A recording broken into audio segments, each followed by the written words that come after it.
जोर से हालेलुया बोलो एक बार। आप तैयार है वर्ड को सुनने के लिए?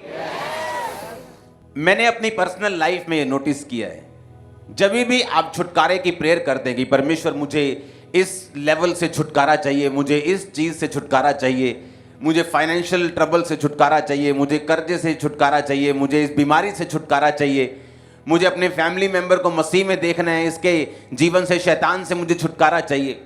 जब भी आप प्रेयर्स करते हैं हमेशा इस बात को आपको दिमाग में रखना है। बाइबल कहती है इजरायली लोग जब प्रार्थना करते थे कि परमेश्वर हमें छुड़ा, जब राजा ने उन्हें दुखी करना शुरू किया तो बाइबल कहती परमेश्वर ने मूसा को अपने वचन दे के भेजा।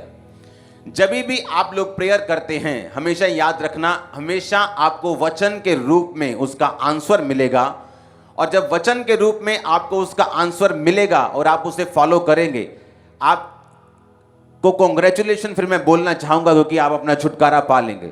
That's it. आप बोलेंगे ये इतना आसान है? हाँ, ये इतना ही आसान है। यीशु मसीह ने कहा जा अपनी आंखों को शीलो के कुंड में धो ले। वो कहता है मैं तो पता नहीं 50-100 बार वहां गया हूं धोने के लिए, ऐसा अब क्या है कि वहां पर धो लूंगा तो अच्छा हो जाऊंगा। अलीशा ने कहा कि जा और जाकर अपने आप को यर्दन नदी में 7 डुबकियां मार, तेरा कोढ़ खत्म हो जाएगा। उसने कहा पता नहीं रोज कितनी बार मैं नदी में नहाता हूं और इससे भी साफ नदी में नहाता हूं, अब ऐसा क्या हो जाएगा कि मेरा कोढ़ खत्म हो जाएगा। परमेश्वर की बातें जो सिंपल लगती हैं, जो बड़ी साधारण लगती हैं और सुनने में आसान हैं, लेकिन जब आप उन्हें फॉलो करना शुरू करते हैं एक ग्रेट इंपैक्ट और एक ग्रेट चेंज आप अपनी लाइफ और परिवार और फाइनेंस में देखते हैं।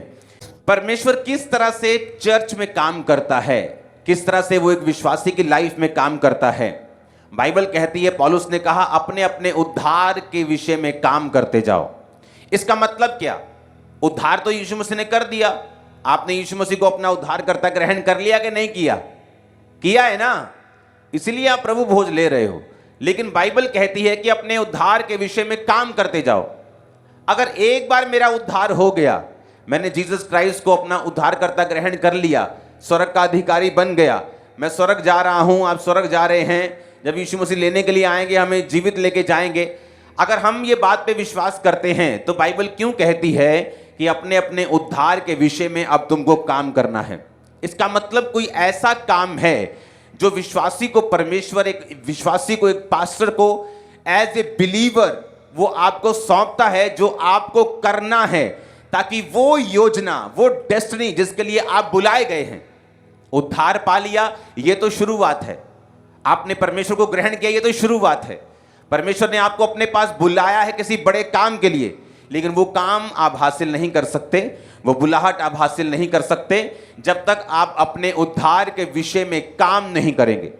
एक चेले 3, पतरस, याकूब और यूहन्ना, दूसरे चेलों से ज्यादा आशीषित, ज्यादा अनॉइंटेड, ज्यादा असरदार, ज्यादा रिजल्ट पौलुस के पास जो कलीसियाएं थी, बाइबल कहती है किसी ने भी इतनी कलीसियाएं स्थापित नहीं की थी, इतना सुसमाचार नहीं सुनाया था जो पौलुस ने सुनाया था। कारण ये नहीं था कि पौलुस परमेश्वर से कुछ स्पेशल ग्रेस लेके आया था। बाइबल कहती है आप जब विश्वासी बनते हैं, मैं जब विश्वासी बना, हर एक विश्वासी को मेजर ऑफ फेथ, एक विश्वास का मापदंड, एक विश्वास का माप, यानी कि हम सब के लिए जब हम मसीह में आए तो एक एक कटोरा हमें विश्वास का दिया जाता है। किसी को कम नहीं दिया जाता, किसी को ज्यादा नहीं दिया जाता। पर बाइबल कहती है परमेश्वर का राज्य एक बीज के समान है, राई के दाने के समान है। जब वो जमीन में लगा दिया जाएगा तो बढ़कर, लिखा 12 फुट से भी बड़े पेड़ की परमेश्वर ने एग्जाम्पल दी कि वो इतना बड़ा हो जाएगा कि आकाश के पक्षी भी उसमें बसेरा करेंगे। इसका मतलब यह है कि परमेश्वर जब आप विश्वासी बनते हैं, हम सबको एक तरह का विश्वास देता है, सबको एक तरह का माप देता है। अब हमें क्या करना है? हमें सबको राई का एक एक दाना मिलता है।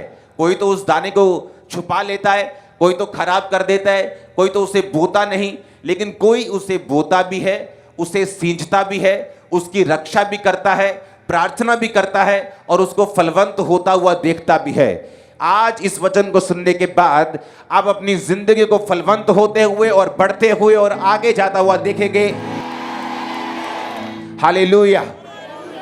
अब मैं आपका बेस इसलिए बना रहा हूं इस वचन से पहले, ताकि आपको मालूम हो कि आपका एक रोल है, जब तक आप उस रोल को अदा नहीं करते आप नेक्स्ट लेवल पे नहीं जाते। एक टाइम होता है जब एक माँ अपने बच्चे को जन्म देती है, उसे पालती है, जबरदस्ती खाना भी खिलाती है, उसे साफ करती है, उसे नहलाती है, उसकी केयर करती है, उसके संग संग रहती है। लेकिन जब वो बच्चा बड़ा हो जाता है तब माँ ये चाहती है कि अब बच्चे की वो केयर नहीं करे, बच्चा उसकी केयर करे। वो बाजार से सामान लेके आए, वो घर की रक्षा करे, वो घर के लिए काम करे, वो अपनी माँ को फॉलो करे, माँ की रक्षा करे। वैसे ही जब आप परमेश्वर में आते हैं, परमेश्वर आपकी केयर करता है, वो आपको सुरक्षित रखता है, वो आपको बचा के रखता है, वो आपको ब्लेस करके रखता है। लेकिन जब आप बड़े हो जाते हैं, मसीह में कुछ समय हो जाता है, 3 साल 4 साल 5 साल, अब आप अडल्ट यंग हो गए, अब आप यंग हो गए, परमेश्वर अब चाहता है कि जो केयर वो आपकी करता था अब ऐसा नहीं चलेगा। आपको विश्वास के साथ चलना होगा, काम करके चलना होगा, अपने उद्धार के विषय में खुद काम करना होगा और स्टेप आगे बढ़ाने होंगे, ताकि जिस काम के लिए प्रभु ने आपको बुलाया वो काम आपकी जिंदगी में पूरा हो सके। आमीन। अब बात यह है कि क्यों एक चेला ज्यादा अनॉइंटेड और दूसरा चेला कम? क्यों एक सेवकाई ज्यादा फलवंत और दूसरी उससे कम, और कोई तो बिल्कुल फलवंत नहीं? कारण परमेश्वर नहीं है, कारण वो व्यक्ति है जो परमेश्वर के साथ चल रहा है। किस तरह का व्यक्ति? यीशु मसीह ने कहा जब बीज बोया जाएगा, कई बीज तो शैतान उठा के लेके जाएगा, कोई बीज झाड़ियों के बीच में गिरेगा, थोड़ा सा फूलेगा लेकिन फिर दब जाएगा, कोई पत्थर के गहरी मिट्टी ना जहां होगी वहां बीज जाएगा और जब सूर्य निकलेगा वो बीज सूख जाएगा। कोई अच्छी भूमि पर गिरेगा, 30 गुना 60 गुना और 100 गुना फल लेके आएगा। अच्छी भूमि पर गिरने के बाद भी वो बीज सब एक जैसा फल नहीं लेके आ रहे, कोई 30 गुना लेके आ रहा है, कोई 60 गुना लेके आ रहा है, कोई 100 गुना लेके आ रहा है। अब ये मुझ पे आप पे निर्भर करता है कि हम परमेश्वर के वचन को कितना सीरियसली लेते हैं और अपनी जिंदगी में कैसा फल हम चाहते हैं। आमीन आमीन। सभी को जय मसीह की। आपने सुना इस वचन को, जो परमेश्वर के दास अपोस्टल जी इस वचन को प्रीच कर रहे हैं।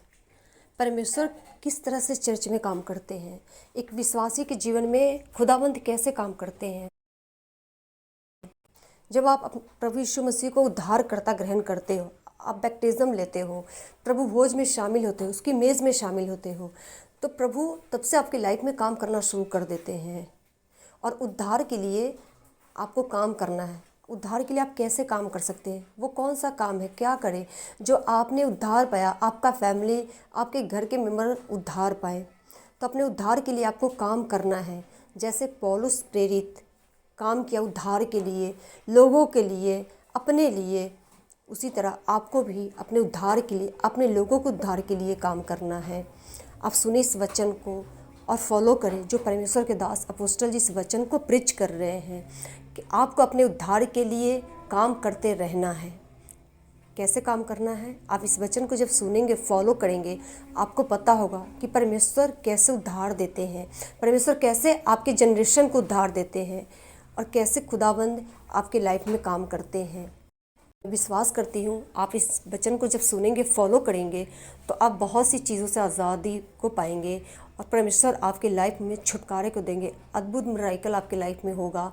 परमेश्वर जैसा चाहते हैं आपको बनाना, आप वैसा बने और आपका लाइफ फ्रूटफुल होगा, आपकी फैमिली फ्रूटफुल होगी, आपके हर एक काम आप सक्सेस होगा और आप सफलता को हासिल करोगे प्रभु यीशु मसीह के नाम में। क्योंकि परमेश्वर ने कहा कि अपने उद्धार के लिए काम करो। परमेश्वर ने तो उद्धार दे दिया है आपको। आपने प्रभु यीशु मसीह को ग्रहण किया, आप प्रभु भोज में शामिल हो गए, उसकी मेज़ में शामिल हो गए आप, तो आपने उद्धार पाया है। लेकिन आपके जनरेशन को कैसे उद्धार पाना है, आपके फैमिली को कैसे उद्धार में लाना है, आपके लोगों को कैसे आपको उद्धार में लाना है, ये आपका काम है। आप अपने उद्धार के लिए, अपने लोगों के उद्धार के लिए काम करें, परमेश्वर में अड़े रहें, खड़े रहें, बढ़ते जाएं। क्योंकि परमेश्वर जब किसी को गिफ्ट देते हैं तो कोई उस गिफ्ट को और ज़्यादा बढ़ाता है, उस ग्रेस में और ज़्यादा बढ़ जाता है, और कोई उसी ग्रेस में उतना ही तक सीमित रह जाता है, और कोई अपने ग्रेस को ख़त्म कर लेता है। पर कैसे? परमेश्वर का वचन क्या कहता है? कोई 30 गुना लाया, कोई 60 गुना और कोई 100 गुना। पर 100 गुना कौन फलवंत होता है? जो खुदावंद के कामों को करना जानता है, जो अपने उद्धार के लिए काम करना चाहता है, जो अपने उद्धार में बढ़ता रहता है, अपने फैमिली के लिए, अपने लोगों के लिए, अपने नगर के लिए, अपने शहर के लिए। तो आप इस वचन को सुने और नेक्स्ट लेवल में कैसे आपको पहुंचना है आप इस वचन से जानें। प्रभु आप सबको आशीष दे।